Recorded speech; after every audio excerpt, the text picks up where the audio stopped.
收看关键时刻，就在过年前，习近平都会做一件事情，跟解放军来拜年。当时他放出了这一张照片的时候，大家都觉得太奇怪。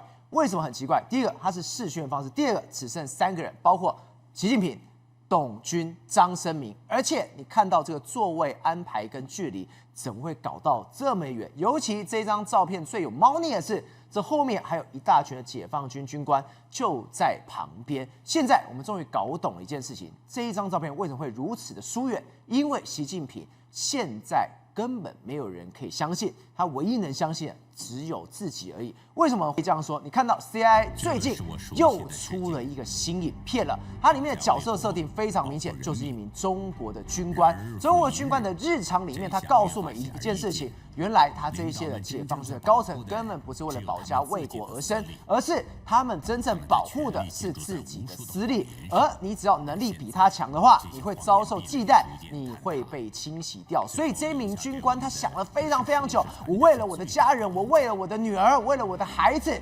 我最后坐上这一台车，打开了电脑，连接到了 CIA 的网站上面去，我要投诚。而且这影片里面最具震撼的一句话是什么？是世界的命运掌握在你的手中。看回这张照片，你就懂了。现在的习近平，他身边一个能信任的人完全都没有了。我们知道，事实上每一年的这个过年之前呢，这个习近平照例都会跟解放军全军拜年。那过去的这个阵仗都非常大，可是今年的这个影片出来这个照片来说，你看习近平坐在这边，那这是董军，那这是这个军委会的另外一个叫张生明，对，其他都没有人了，因为目前为止军委会也只剩下他张生明跟习近平2个人，那后面还有一排军官，其他人躲在后面，对，干怎么样？你看习近平有必要跟他们离得这么远吗？一个是我的国防部长，一个是我军委会的另外一个这个委员，离这么远，你看隔了这么远，搞不好我跟他讲话他都听不到一个状况。那为什么这样？因为事实上这代表什么？习近平非常非常的担忧自己，为什么？因为他现在谁也不信任，谁也不能够靠近我。那照理说，他觉得很奇怪啊，他才刚整肃了这个张又侠，刚整肃了那个刘振立，照理说权力大到不可一世的时候，应该身边很多他的这个人啊，都是我的人啦。可问题是，他已经把人都砍掉他自己也不知道该信任谁了。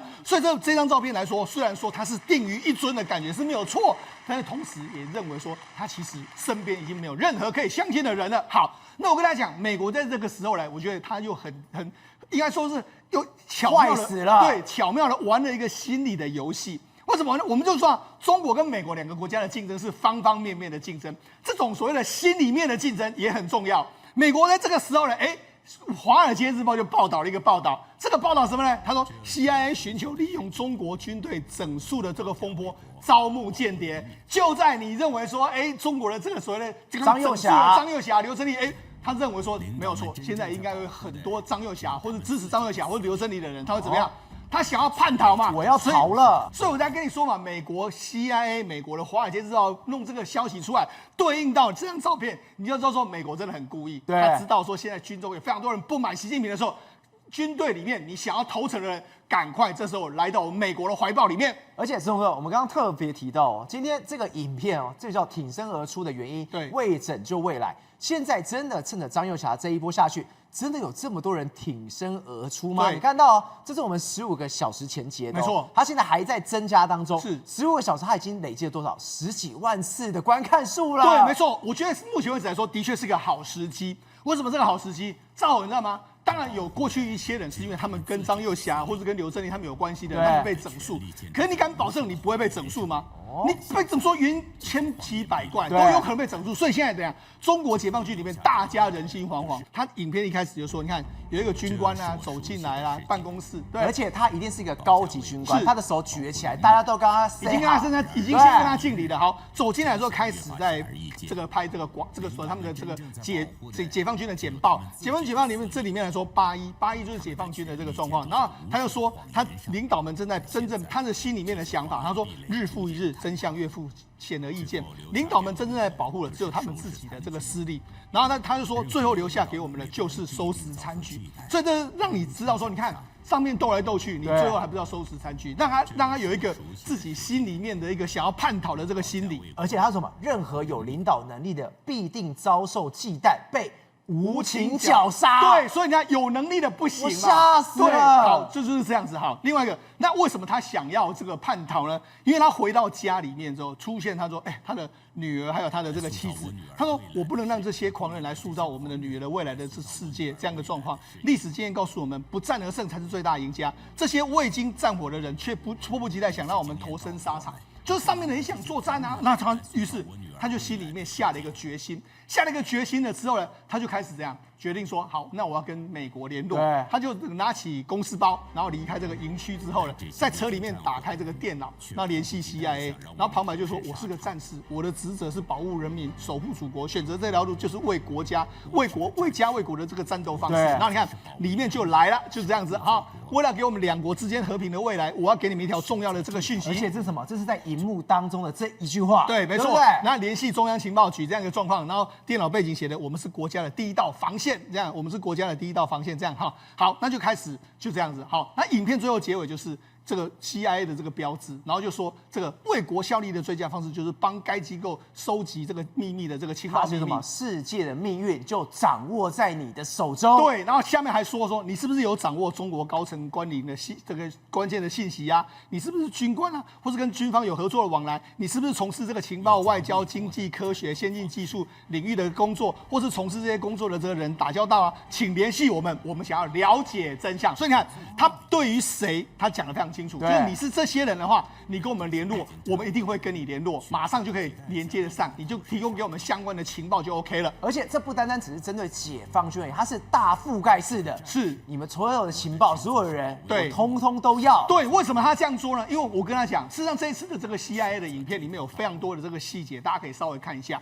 我们刚才不是讲吗？他们这个军官，这个敬礼的这个军官，他进到这个解放军的这个简报室里面，你看他有弄出一个解放军的5个这个军区嘛，几大军区嘛，包括说东部战区啦，包括南部战区啦，包括说西部战区啦，北部战区还有中部战区等等吼，所以弄得非常清楚。这其实是这个非常非常仔细，8:1都拍给你看的一个状况。好，那这里面来说的话，他还说什么？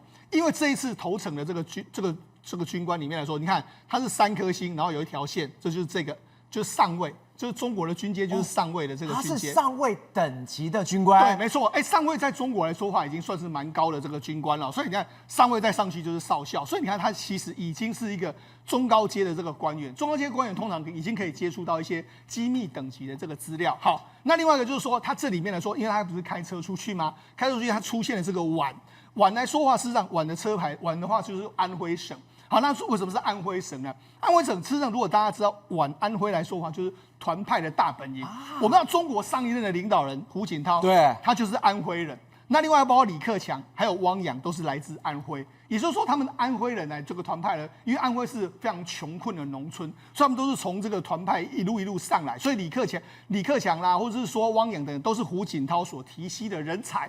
所以我就讲，他用“皖”这个字，事实上有一点点那种，是不是对团派，你是支持团派的支持者来说的话，你可以来投诚的一个意味存在。在影片里面有非常多的细节在告诉你，他们对中国情报的掌握度，或者说他想要吸收哪些人，其实都有一些美感在这里面。好，另外他后来。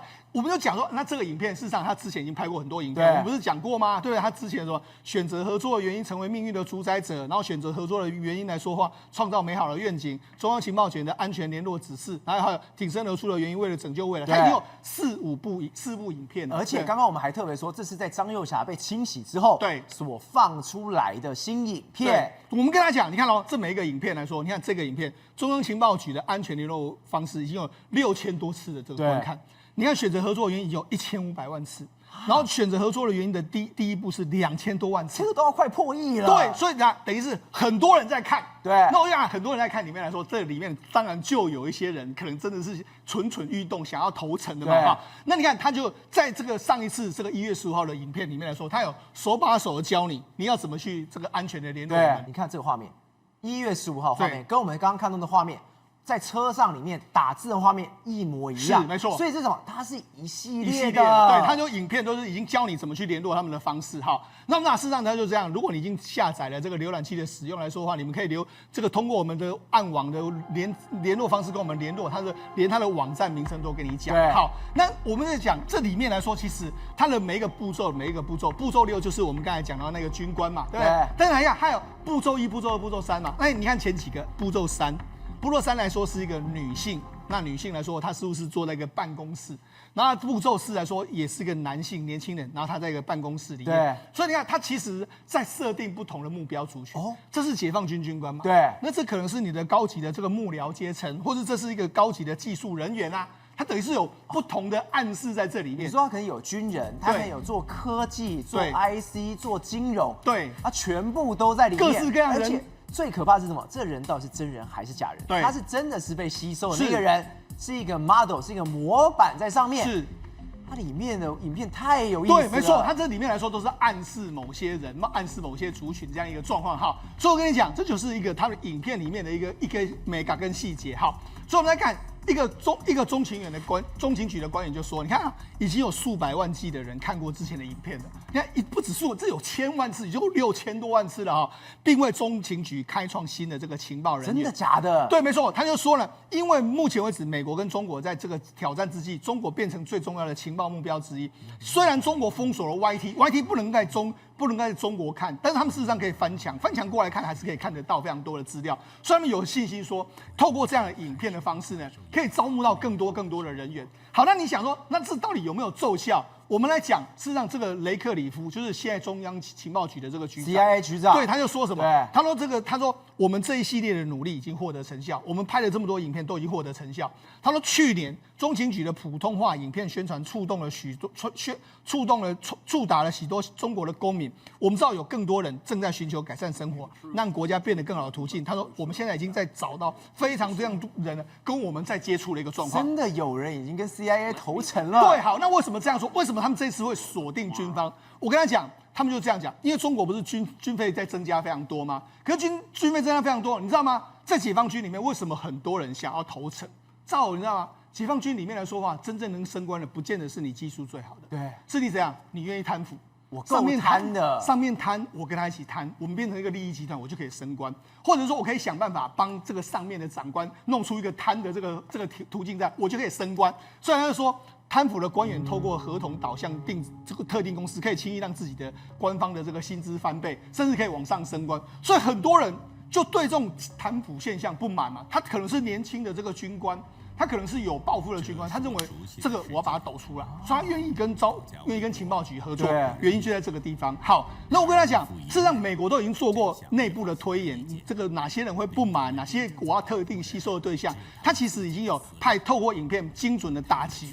那你讲，这个不就是 CIA 的影片？你可以把它看成是一个所谓它的这个创造的一个所谓的影片嘛？就没想到搞了什么？中国驻美大使馆的发言人刘鹏宇，他居然就说：“你 CIA 这个影片侵害国家安全，哇！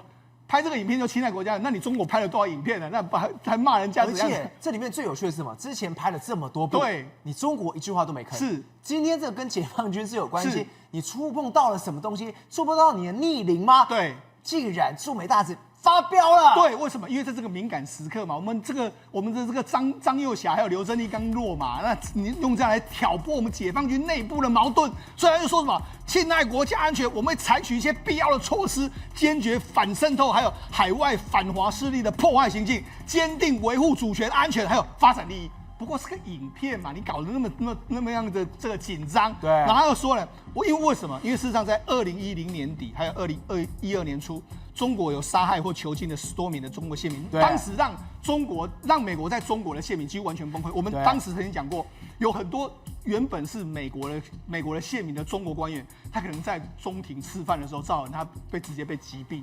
就击毙在那个地方，直接就没了，直接给你看，这就是这个美国的线人，所以当时已经崩溃了一段时间。但是现在呢，经过这几年的努力，雷克里夫之前曾经有说过，他们已经慢慢恢复到之前的水准。对，所以你要说，事实上这一系列的影片，或者因为中国自己发生的变化，导致很多中国的官员、中国的这个军官，的确他们有慢慢的跟美国重新搭上线的一个情况。而且松哥，我们刚刚提到一个最关键，这个所谓的间谍战，对，美中间谍战真的不是说，只是看影片我们笑笑，是它是真的存在，而且杀的跟什么一样。对，没错。我们现在就已经讲过他的刘美贤，他是在这一次的这个所谓的冬奥里面代表美国队出赛人，结果他在接受访问的时候，我们才知道一件事情。他真的被中国特务给盯上过。没错，好，我们跟他讲，事实上这一次冬奥里面来说，有2个这个在美国出生的中国人呢，受到大家瞩目，一个就是刘美贤嘛，一个是谷爱凌。我们在节目讲过，变成2个典型。好，那我就讲刘美贤来说啊，事实上他在这一次的冬奥赢得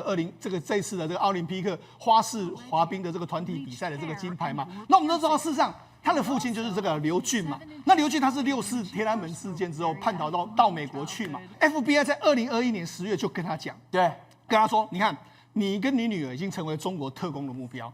他说，你们在北京冬奥的时候，因为他们当时已经去参加北京冬奥，对，美国国务院还有美国奥委会都派员保护刘美贤，还派人。对，而且他说每次刘美贤去练习的时候、比赛的时候，基本上都有2个人要陪着他，所以他等于是他当然先跟这个刘俊讲嘛，哈。那刘美贤有说没有错，他说有一次16岁的时候，他在一家日本料理店跟FBI 这个探员见面，得知他和他的家人被中国监视。然后我跟他吃过几次饭，主要是聊天。那我觉得对他的工作非常感兴趣，我觉得太酷了。跟 FBI 聊天的时候，那简直是疯狂工作。在整个过程中间 ，FBI 让他感觉到安全。刘美贤16岁就被中国特工给盯上了，他跟他父亲都被盯上了。他觉得这一次的不管是被中国特工给盯上，对，跟爸爸的 story， 他都可以改编成电影。对，没错，实际上那个真的是一种叠对叠的那种味道。对，而且他当时爸爸想不想去？当然想去，但因为疫情的关系不能去了。对，所以就16岁的刘美贤自己去。旁边还有 FBI 默默的守着他，是，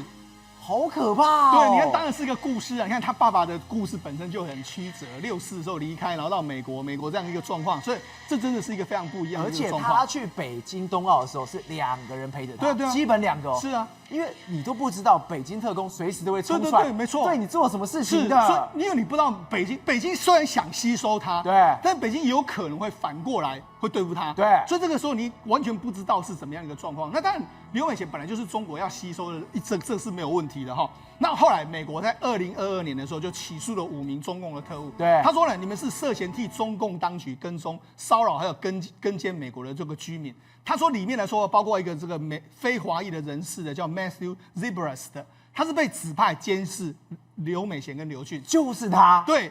没有错，就是他们，就是他。然后他就说，他就是中国特工。对，然后他在2021年的时候，冒充国际体委会的这个成员，向刘俊索取他和他女儿的这个护照副本。他说：“我是奥运会的这个相关成员，给我你的护照这样的状况。”然后他说是防御旅行的这个准备的这个检查的这个状况。但是呢，刘俊接到电话的时候，他觉得这个怪怪的，所以。后来这个 Zebras 还威胁刘俊说，我会延后或拒绝他们的国际旅行的一个状况，所以你就知道说，事实上他们就是不断的在监视他，不断的监视他。然后 Zebras 还曾经到刘俊的家中附近，然后监视他们，然后从刘家里面来说获得私人的讯息，然后提供给中国政府。这个特工已经现在全被抓出来。现在最有趣的是什么？是美国已经把全世界的中国特工通通都抓出来了，而且他是跟每一个国家讲你。哪里有特工？特工长什么样子？叫什么名字？现在全球大抓捕了。对，没错。赵和讲到这个点的时候，你会觉得说，我们国内最近刚好也发生一件案件，对，会不会跟这个很像啊？我不知道，但是你要知道这个时间点很奇怪哈。为什么？因为这些抓捕中国间谍是发生在希腊、发生在法国、发生在捷克。好，那这个希腊来说是一个空军的这个上校，因为为什么？那他负责这个相关的这个电子作战的重呢，他被抓了。然后法国也是相关的这个情报人员，还有中国派驻在海外的相关的人员。希腊、法国、捷克通通拔起来。对，那我们台湾也刚好发生一件事嘛，所以我才说这里面来说，美国是不是有透过一些讯息同步在对国外的这些间谍收网？那当然了，我觉得做这些事要干什么？当然要吸收更多的这个情报工作。另外一方面来说，应该也有为今年4月要举行的川习会在做一个热身准备，一定要先把埋伏在我方里面的相关的所有间谍都把它清除掉的一个状况。刘老师，今天这个 CIA 的影片出来之后，真的太耐人寻味了。怎么会是在这个所谓张幼霞被清洗之后，跟军队有关的东西，马上就是丢了出来，而且里面细节非常多。其中一个我们刚刚已经谈过，就是这个碗的车牌，这碗车牌跟团派是有关系，跟安徽是有关系，跟胡锦涛是有关系。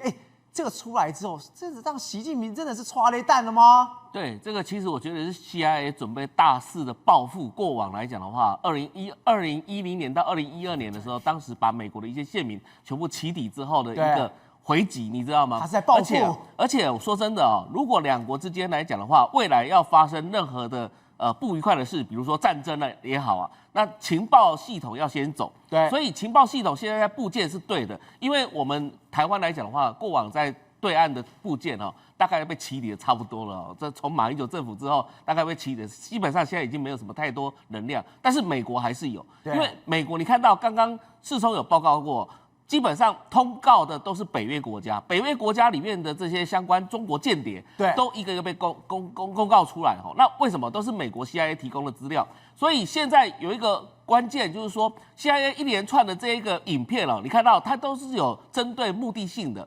比如说先前来讲的话，它是针对中国那些高官，就是比如说文官之类的。但是这一次来讲的话，特别针对解放军，特别针对军事的人员，所以它是有针对性的、有目的性的。然后也被人家看到了这部车子啊，进入到这个军区当中，然后要离开的时候，这部车子在大雨当中，磅礴的大雨当中呢，竟然是浣溪啊，浣溪在哪里？知道？就是蚌埠这一个地方哈。那浣溪后面来讲那个数字又是64，你知道吗？64开头，那个是故意的吧？你这根本就是6492364开头，对，就是冲着这中国，真的是冲着中国而来了哈。那现在来讲的话，就是说他现在的这些军事部门，既然你看到习近平在整肃，那刚好这是一个机会啊。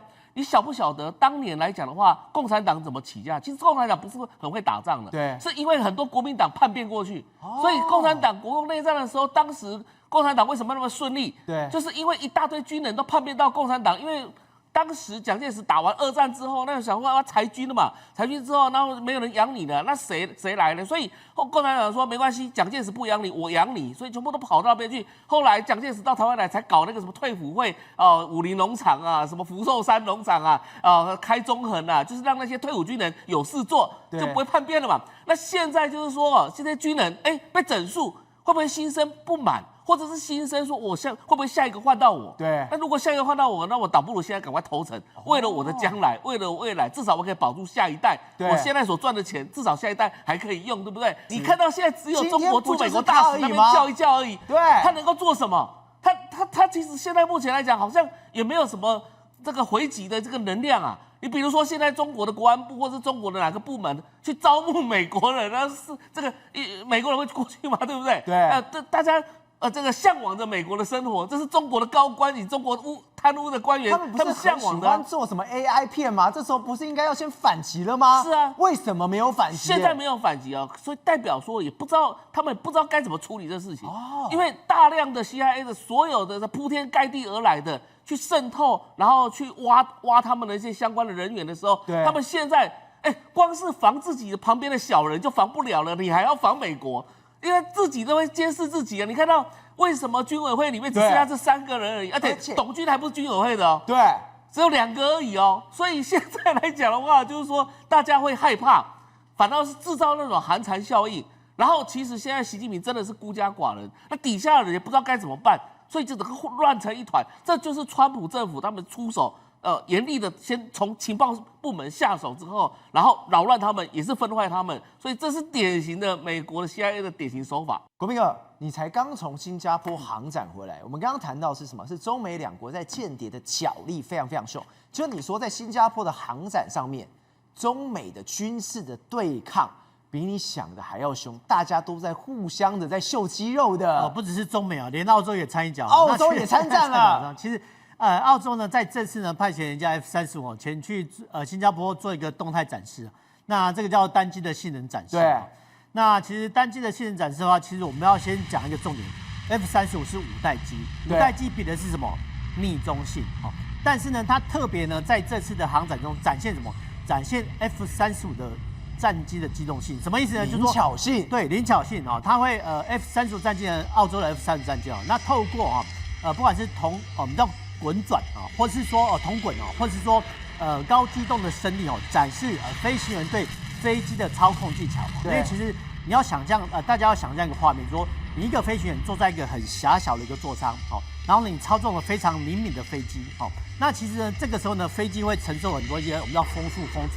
其实飞行员的身上，他有要承受一些抗击力。国民哥，你现在看到这个是什么？这个呢，我们刚才看到是所谓高攻甲身体。那高攻甲身体其实它有它的特性，就是说，它用这种高角度的垂直钻身啊，其实它有它的战术动作哈。对。那其实这个来讲哦，其实4代战机都做得到。这个其实叫做铜滚啊，其实这部分呢，这个就铜滚。那铜滚它其实它之前还有叫我们上映的所谓落叶飘哈。那其实落叶飘其实这些4代战机都做得到哈。那我们等一下看到一个更精彩的画面，就是这一段哈。对，这一段呢，它居然是 F-35战机通过观礼台之后呢，突然打开弹舱哈。那其实打开弹舱的意思是什么？就是说它不怕让你看，什么意思？说我就是要让你知道说我的弹舱就是这一段。我的弹舱里面藏了几枚飞弹哦，他不怕你看哦，他不怕你看说里面你是藏了AIM-120D 还是 C， 他都不怕你看。对，这个有很大的威吓作用。我们可以看到这个画面来看，你会看到说 F-35战机转弯过来的时候呢，其实它准备通过观礼台哦。对，那其实通过观礼台的时候呢，其实这个时候呢，它已经开始在展示它的慢速飞行能力。这是慢速飞行。其实战机飞得快不是重点，飞得慢哦才是表现出说飞行员对飞机的操纵技巧他已经掌握到淋漓尽致哦，这是一个重点。飞机飞得慢是一个很大的技巧哦。那其实 F-35战机它能做得到的话，其实4代战机都能做得到。而且它是超级慢的，超级慢，而且它完全没有失速的感觉，都没有，它可以维持这样子快接近失速，然后这个时候呢，你用手机拿出来录影都还来得及，对，绝对不会跑掉。所以其实这个时候呢，其实 F-35战机在通过观礼台之后呢，在加速离去哦，它其实除了展示它的快速能力外，它展示它的慢飞能力，这个很重要啊。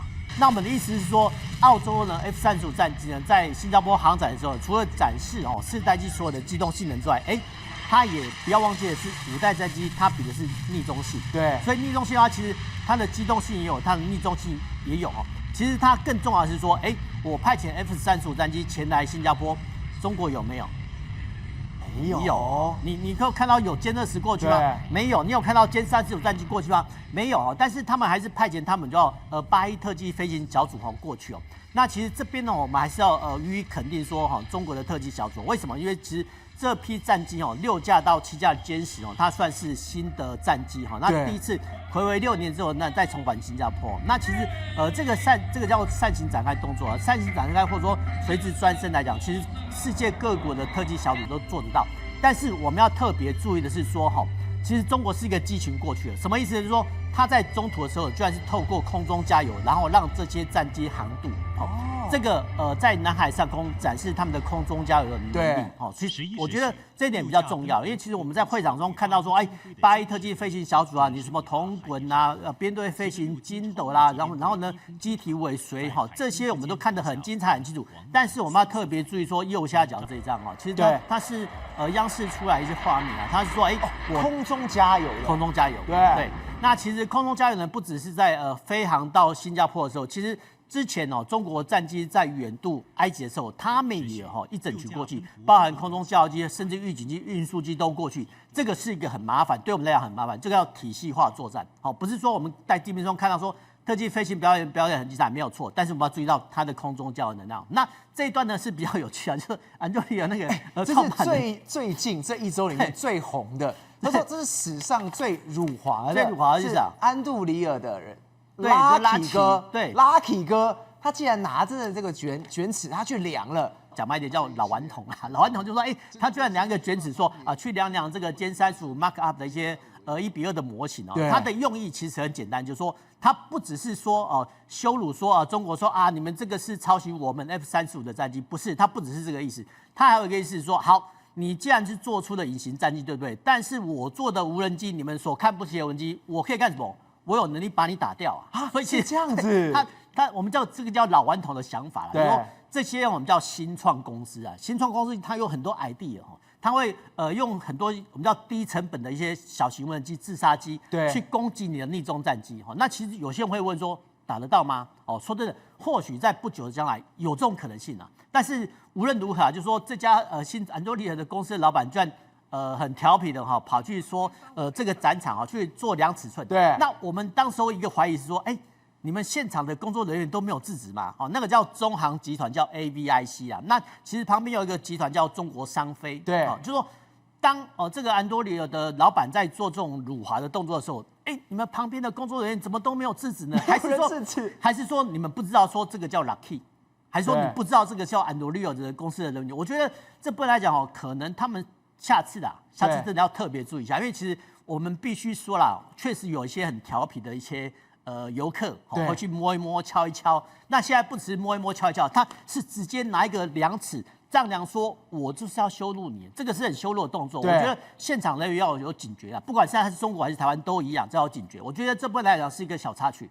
宇轩，我们刚刚才讲到刘美华，没想到这次参加这个北京冬奥的时候被 FBI 盯上，结果现在北京的冬奥的问题点是什么？是2012的东西，到现在钱还没有还。我就讲什么钱没有还，原来当初找一大堆人去做工，结果到现在都已经这么久的时间了，还是欠钱不还。我们台湾人说呛几倍，那呛桂泥哦，结果他不是呛桂泥，他是呛一届，他整个欠了足足4年，从上次的北京冬奥2022年到现在都已经到别的城市去了，还在欠。来，你看哦，这是当时的张家口赛区有一个叫古杨树的建筑，那个时候盖完之后，坦白讲，我看了之后美轮美奂，就素耶。你看哦，底下都是我们讲的白茫茫的一片，很像是搭配这个雪景哦，特别的好看。而且这是给谁住的呢？这是给官员住的，所以这是最高阶、最高段的一个我们讲的相关的建筑工程。结果没想到它内部的装修呢，原本是国家重点，对不对？结果它拖，你知道拖到什么吗？拖到这间公司叫做北京的利贝雅公司。专门做装修的，已经倒掉了。